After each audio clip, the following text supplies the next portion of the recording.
সুপ্রিয় দর্শক ও শ্রোতা মণ্ডলী, আশা করি মহান রব্বুল আলামিন আপনাদেরকে ভালো রেখেছে। আর মহান রব্বুল আলামিনের কাছে আপনাদের ভালো থাকাই একান্ত কামনা করছি।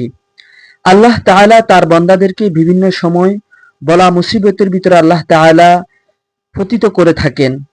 সেই বলা মুসিবত থেকে মুক্তি পাওয়ার জন্য রাসূলুল্লাহ সাল্লাল্লাহু আলাইহি সাল্লাম আমাদেরকে বিশেষ কিছু আমল শিখিয়েছেন এবং বিশেষ কিছু দোয়া রাসূলুল্লাহ সাল্লাল্লাহু আলাইহি সাল্লাম আমাদেরকে শিখিয়েছেন। সেই দোয়াগুলোর ভিতরে আজকে আমরা একটি দোয়া শিখতে যাচ্ছি।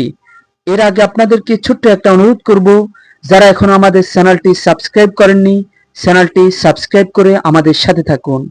সুপ্রিয় সাথী ও বন্ধুগণ, চলুন আমরা সেই দোয়াটি শিখে নিই।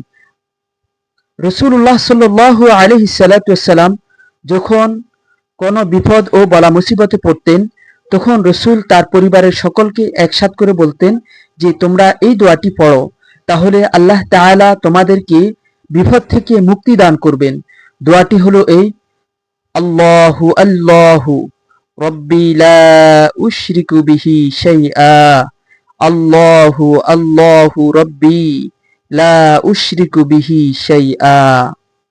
আমি আবার পড়তেছি, আল্লাহু আল্লাহু রব্বি লা উশরিকু বিহি শাইআ।